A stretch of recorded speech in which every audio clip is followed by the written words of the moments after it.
नमस्कार मित्रांनो, अभ्यास मित्र यूट्यूब चॅनलमध्ये तुम्हा सर्वांचं स्वागत आहे। मित्रांनो, यापूर्वी आपण आंतरराष्ट्रीय पुरस्कारांचा अभ्यास केला होता आणि आता आपल्याला चालू घडामोडीमधील आणि चालू घडामोडी आपण कोणत्या अभ्यासतोय सन 2019 व 2020 मधल्या। तर आता आपण राष्ट्रीय पुरस्कारांचा अभ्यास करणार आहोत, जे राष्ट्रीय पातळीवर देण्यात येतात, भारत सरकारमार्फत देण्यात येतात, त्या पुरस्कारांचा आता आपण अभ्यास करणार आहोत। यापूर्वी एक गोष्ट लक्षात घ्या की आपण कंबाईन परीक्षेसाठी एक बॅच सुरू केलेली आहे, ती आपल्या ॲपवर उपलब्ध आहे। तर त्या बॅचमध्ये आपण कंबाईनचे जे काही सर्व विषय आहे त्या विषयावर घटकनिहाय व्हिडिओ बनवणार आहोत। त्याचबरोबर समजून घ्या, एखादा घटक असेल 1857चा उठाव, तर त्या घटकावर आत्तापर्यंत आयोगाने जेवढे प्रश्न विचारलेले आहे तर त्या प्रश्नांचा एक व्हिडिओ असेल आणि त्यानंतर त्यामध्येच तुम्हाला लिखित नोट्स दिल्या जातील।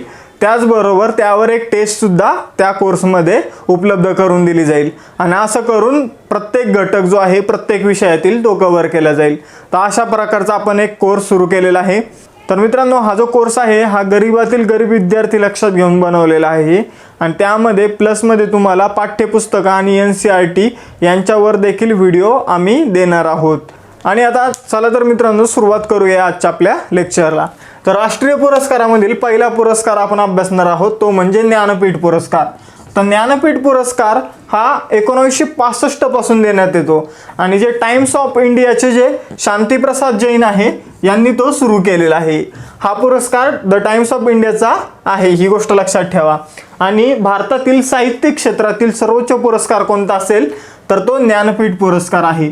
आणि ज्ञानपीठ पुरस्कारावर यापूर्वी राज्यसेवा म्हणा किंवा कंबाईन म्हणा त्यावर प्रश्न येऊन गेलेला आहे, त्यामुळं हा अभ्यासना आपल्यासाठी गरजेचा आहे।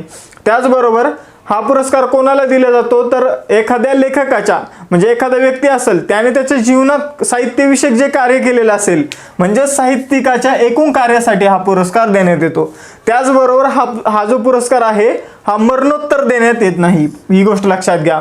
तर हा पुरस्कार कोणत्या भाषांना देण्यात येतो तर भारतीय परिशिष्टामध्ये असलेल्या जे 8वे परिशिष्ट आहे त्यामध्ये असलेल्या 22 भाषांना, त्याचबरोबर इंग्रजी भाषेला हा पुरस्कार देण्यात येतो। मित्रांनो, 4 मराठी लेखकांना आतापर्यंत हा पुरस्कार मिळालेला आहे। वि.स. खांडेकर यांना ययाती कादंबरीसाठी 1974 मध्ये, त्यानंतर वि.वा. शिरवाडकर यांना विशाखा कादंबरीसाठी 1987 मध्ये, त्यानंतर विंदा करंदीकर यांना अष्टदर्शन या संग्रहासाठी 2003 मध्ये आणि भालचंद्र नेमाडे यांना हिंदू कादंबरीसाठी 2014 मध्ये हा पुरस्कार देण्यात आलेला आहे।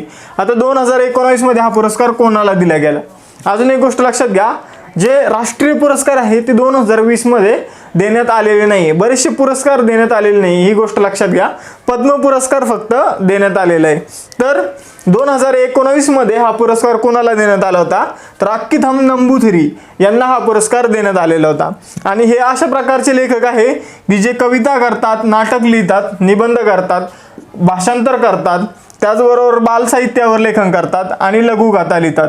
यांनी अशा प्रकारचं साहित्य लिहिलेलं आहे। त्याचबरोबर यांचं साहित्य जर बघितलं, त्याची नावं जर बघितली तर कथाकाव्य, गाणी, त्यानंतर खंडकाव्य, चरित्रकाव्य, म्हणजे बरेचसे जे आहे त्यांचे एकूण त्यांचं 55 साहित्यपर पुस्तक आपल्याला आढळतात, त्यापैकी 45 काव्यसंग्रहच आहे। त्यानंतर वीरवदनम, त्यानंतर निमिषक्षेत्रम, अमृतकथिका, त्यानंतर अक्कीथम कविताका, त्यानंतर अंतिम महाकालम आणि बळीदर्शनम हे काही यांचे साहित्य आहे। त्याचबरोबर यांना कोणता पुरस्कार मिळालेला आहे तर यांना बळीदर्शनमसाठी साहित्य अकादमी पुरस्कार मिळालेला आहे। त्याचबरोबर यांना पद्मश्री पुरस्कार मिळालेला आहे।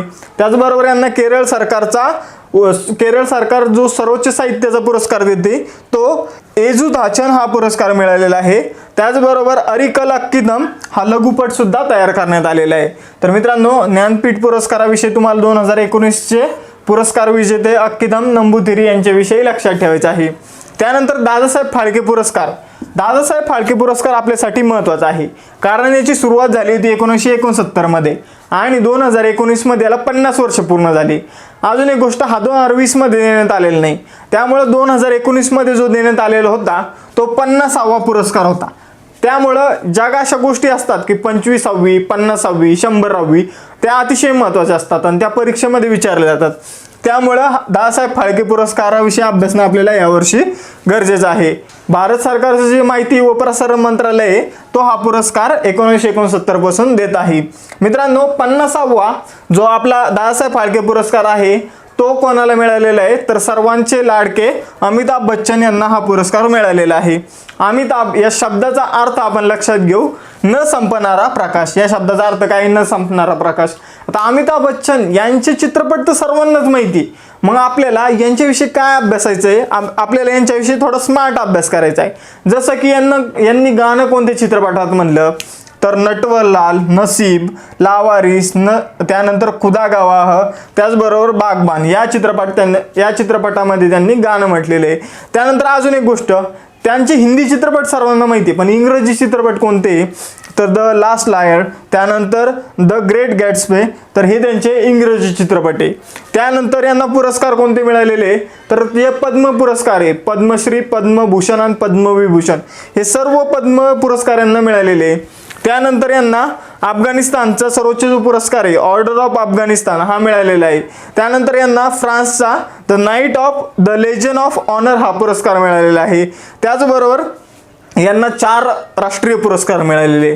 राष्ट्रीय पुरस्कार सुद्धा खूप महत्त्वाचं असतं, त्यावर प्रश्न विचारला जातो आणि राष्ट्रीय पुरस्कार दरवर्षी चित्रपटांना देण्यात येतो. तर राष्ट्रीय पुरस्कार जो आहे तो कोणकोणत्या चित्रपटाला मिळालेला आहे, तर पहिला चित्रपट आहे अग्निपथ, दुसरा आहे ब्लॅक, तिसरा आहे पा आणि चौथा आहे पिकू. तर हे 4 चित्रपट तुम्हाला लक्षात ठेवायचे आहे, अग्निपथ, ब्लॅक, पा आणि पिकू. यानंतर आपण भारतरत्न पुरस्काराविषयी जाणून घेऊ. तर भारतरत्न पुरस्कार भारताचे, आपल्या देशाचे सर्वोच्च नागरी पुरस्कार आहे आणि हे एका वर्षात जास्तीत जास्त 3 जणांना देण्यात येतात. त्याचबरोबर यांच्याविषयी दुसरी गोष्ट महत्त्वाची सांगायची झाली तर हे काही काळासाठी बंद झाले होते देण्याचे. तर हे जनता सरकारने 1977 मध्ये यावर बंदी घातली होती. मात्र 1980 मध्ये इंदिरा गांधी सरकारने यांना पुन्हा सुरू केलं. त्याचबरोबर आत्तापर्यंत 48 व्यक्तींना हा पुरस्कार देण्यात आलेला आहे आणि त्यातील महाराष्ट्रातले किती व्यक्ती आहे, तर 9 व्यक्ती. ही गोष्ट लक्षात ठेवायचं. यामध्येच 2 परदेशातील व्यक्तींना सुद्धा हा पुरस्कार देण्यात आलेले. ते व्यक्ती कोण आहे, तर पाकिस्तानचे खान अब्दुल गफार खान, जे वायव्येकडील गांधी म्हणून ओळखले जातात ते, त्याचबरोबर नेल्सन मंडेला. तर या दोघांना हा पुरस्कार देण्यात आलेला आहे. त्यानंतर 2020 मध्ये हा पुरस्कार दिलेला नाही. 2019 मध्ये प्रणव मुखर्जी, भूपेन हजारिका आणि नानाजी देशमुख यांना हा पुरस्कार देण्यात आलेला आहे. नानाजी देशमुखांनी राष्ट्रीय स्वयंसेवक संघ आहे त्यासाठी काम केलेलं आहे. प्रणव मुखर्जी विषयी आपण यापूर्वी अभ्यासलेलं आहे, हे भारताचे राष्ट्रपती होते. तर यांचं निधन झालं होतं, तर त्यांच्याविषयी आपण व्यवस्थित निधन वार्तामध्ये अभ्यास केलेला आहे. तर यांच्या तिघांची तुम्हाला नावं लक्षात ठेवायची आहे. यानंतर पुढील पुरस्कार आहे पद्म पुरस्कार. पद्म पुरस्कार कधी दिले जातात, जर असा प्रश्न आला तर ते 25 जानेवारीला दिले जातात. म्हणजे प्रजासत्ताक दिनाच्या पूर्वसंध्येला हे पुरस्कार दिले जातात. ही गोष्ट लक्षात ठेवायची. पद्म पुरस्कारामध्ये 3 पुरस्कार येतात. त्यामधील सर्वोच्च आहे पद्मविभूषण, त्यानंतर 2 नंबरचा आहे पद्मभूषण आणि 3रा क्रमांक लागतो पद्मश्रीचा. म्हणजे भारतरत्न नंतर डायरेक्ट 2 नंबरला आहे पद्मविभूषण, त्यानंतर पद्मभूषण आणि 3 नंबरला पद्मश्री. तर ही गोष्ट लक्षात ठेवायची. 2019 मध्ये हे जे पद्म पुरस्कार आहे ते एकूण 112 व्यक्तींना देण्यात आले. आता पद्मविभूषण हा सर्वोच्च पुरस्कार आहे, त्यामुळे तो कमी व्यक्तींना म्हणजे 4 व्यक्तींना देण्यात आला. त्यामध्ये कोणकोणते व्यक्ती होते, तर तिजन बाई, त्यानंतर अनिल कुमार माणिक भाई नाईक, त्यानंतर बाबासाहेब पुरंदरे. यांचं नाव लक्षात ठेवायचं आहे, बाबासाहेब पुरंदरेचं. त्यानंतर इस्माईल ओमर गुलेह, तर हे परकीय व्यक्ती, एवढं लक्षात ठेवायचं. या 2 व्यक्तीबद्दल लक्षात ठेवायचं, बाबासाहेब पुरंदरे आणि इस्माईल ओमर गुलेह या 2 व्यक्तीविषयी लक्षात ठेवायचे. त्यानंतर पद्मभूषण पुरस्कार. तर पद्मभूषण पुरस्कार महाराष्ट्रातील एका व्यक्तीला मिळालेला आहे, त्यांचं नाव आहे अशोक लक्ष्मण कुकडे. औषध क्षेत्राविषयी यांचं कार्य आहे. यानंतर पद्मश्री पुरस्कार महाराष्ट्रातील कोणकोणत्या व्यक्तींना मिळाला, तर मनोज वाजपेयी हे महाराष्ट्रातील काव्य क्षेत्राशी निगडित आहे, ही गोष्ट लक्षात ठेवा. त्यानंतर दिन्यार कॉन्ट्रॅक्टर, त्यानंतर सुदाम काटे, वामन केंद्रे आणि शब्बीर सय्यद इत्यादी महाराष्ट्रीयन व्यक्तींना हा पुरस्कार मिळालेला आहे. त्यानंतर 2020 मध्ये हा पुरस्कार 141 व्यक्तींना मिळाला. त्यापैकी 7 जणांना पद्मविभूषण, त्यानंतर पद्मभूषण 16 जणांना आणि 118 जणांना पद्मश्री. तर महाराष्ट्रातील पद्मभूषण हा आनंद महिंद्रा यांना मिळाला आणि बाकी पोपटराव पवार, बिजामाता रहीबाई पोपरे, झहीर खान, कंगना रनावत, त्याचबरोबर करण जोहर, एकता कपूर, सुरेश वाडकर, सरिता जोशी आणि अदनान सामी यांनी हे पाकिस्तानचे मूळचे पण त्यांनी जे भारताचं नागरिकत्व आहे ते स्वीकारलेले आहे आणि ते सध्या महाराष्ट्रात राहतात. तर इत्यादी महाराष्ट्रीयन व्यक्तींना हा पुरस्कार मिळालेला आहे. तर मित्रांनो, आपण राष्ट्रीय पुरस्कारांमधील ज्ञानपीठ, त्यानंतर दादासाहेब फाळके पुरस्कार, भारतरत्न आणि पद्म पुरस्कारांविषयी व्यवस्थितपणे जाणून घेतलेलं आहे. जे परीक्षेसाठी महत्त्वाचं आहे त्यांचा आपण अभ्यास केलेला आहे. इथं आपण जास्त डीपमध्ये नाही गेलेलो आहे. जे परीक्षेसाठी महत्त्वाचं आहे त्यावरच आपण फोकस केलेला आहे. यानंतर आपण उर्वरित पुरस्कारांचा अभ्यास करणार आहोत. तर मित्रांनो, आता आपण पुढील पुरस्कारांविषयी जाणून घेणार आहोत. त्यामधील पुढील पुरस्कार आहे साहित्य अकादमी पुरस्कार. साहित्य अकादमी पुरस्कार हा ज्ञानपीठ पुरस्कारानंतर सर्वात महत्त्वाचा पुरस्कार आहे साहित्य क्षेत्रामधील. या पुरस्काराची स्थापना 1954 मध्ये झाली होती आणि तेव्हा या पुरस्काराचे जे अध्यक्ष होते ते होते पंडित जवाहरलाल नेहरू. आणि आताचे जर अध्यक्ष तुम्हाला विचारले तर चंद्रशेखर कंबार हे आताचे त्याचे अध्यक्ष आहे. हा पुरस्कार 24 भाषांसाठी दिला जातो. त्यामधील भारतीय संविधानामधील जे 8वे परिशिष्ट आहे त्यामधील 22 भाषा प्लस त्यामध्ये इंग्रजी व राजस्थानी भाषेसाठी हा पुरस्कार दिला जातो. आता 2020 मध्ये हा पुरस्कार दिला गेलेला नाहीये. त्यामुळे आपल्याला 2019 साठी कोणाकोणाला दिलेले आहे त्यांच्याविषयी जाणून घ्यायचे आहे. त्यामधील प्रमुख व्यक्ती आहे अनुराधा पाटील. अनुराधा पाटील या मराठी असल्याने त्यांचा अभ्यास आपल्याला करायचा आहे आणि आताच्या राज्यसेवेवर या पुरस्कारावर प्रश्न विचारला होता. तर यांचं साहित्य आहे कदाचित अजूनही, यासाठी हा पुरस्कार देण्यात आलेला आहे. त्यानंतर कोकणी साहित्यिक आहे निलबा पाटील, यांना द वर्डसाठी हा पुरस्कार देण्यात आलेला आहे. त्यानंतर हिंदीमधील जो साहित्य अकादमी पुरस्कार आहे तो नंदकिशोर आचार्य यांना छिलते हुए अपनों को यासाठी हा पुरस्कार दिला गेलेला आहे.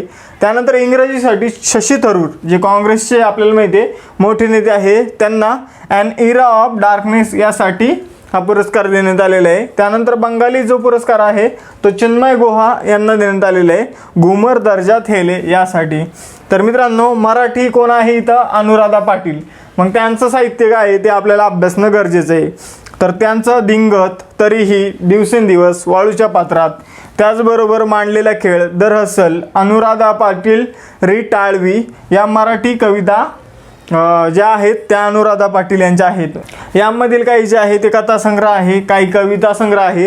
हा एक राजस्थानी कविता संग्रह आहे, त्याचं नाव आहे अनुराधा पाटील री टाळवी मराठी कवितावा. तर हा एक राजस्थानी कविता संग्रह आहे. यानंतर पुढील जो पुरस्कार आहे तो आहे सरस्वती सन्मान. सरस्वती सन्मान 1991 पासून देण्यात येतो आणि तो के बिर्ला फाउंडेशन तर्फे देण्यात येतो आणि हा सुद्धा एक साहित्य क्षेत्रामधील पुरस्कार आहे. पण हा मागील 10 वर्षात ज्या लोकांनी साहित्य क्षेत्रात चांगलं काम केलेलं आहे त्यांना हा पुरस्कार देण्यात येतो आणि हा पुरस्कार 8व्या परिशिष्टातील 22 भाषांसाठी देण्यात येतो. तर 2020 मध्ये हा देण्यात आलेला नाहीये आणि 2019 साठी 28वा जो पुरस्कार आहे, 28वा सरस्वती सन्मान, सिंधी लेखक वासुदेव मोही यांना चेकबुक या साहित्यासाठी देण्यात आलेलं आहे.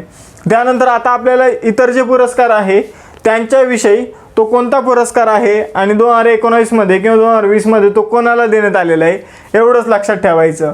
तर तन्वीर सन्मान 1994 पासून देण्यात येतो. आपल्याला माहिती आहे नटसम्राट नाटकाचे जे मुख्य अभिनेते होते श्रीराम लागूंना सगळेच ओळखतात, ज्यांनी पिंजरा पिक्चर आणि सामना पिक्चर यामध्ये सुद्धा काम केलेलं आहे. तर त्यांचा मुलगा होता तन्वीर, त्याचा अपघातात मृत्यू झाला. तर त्याच्या स्मृतिप्रित्यर्थ हा पुरस्कार सुरू करण्यात आलेला आहे, तन्वीर सन्मान. आणि हा पुरस्कार कोण देतं? तर पुण्यामधील रूपवेध प्रतिष्ठान देतं आणि 2019चा हा पुरस्कार नसरुद्दीन शहाला दिलेला आहे. नसरुद्दीन शाह एक उत्तम अभिनेते आहे. 2020 साठी हा पुरस्कार देण्यात आलेला नाही.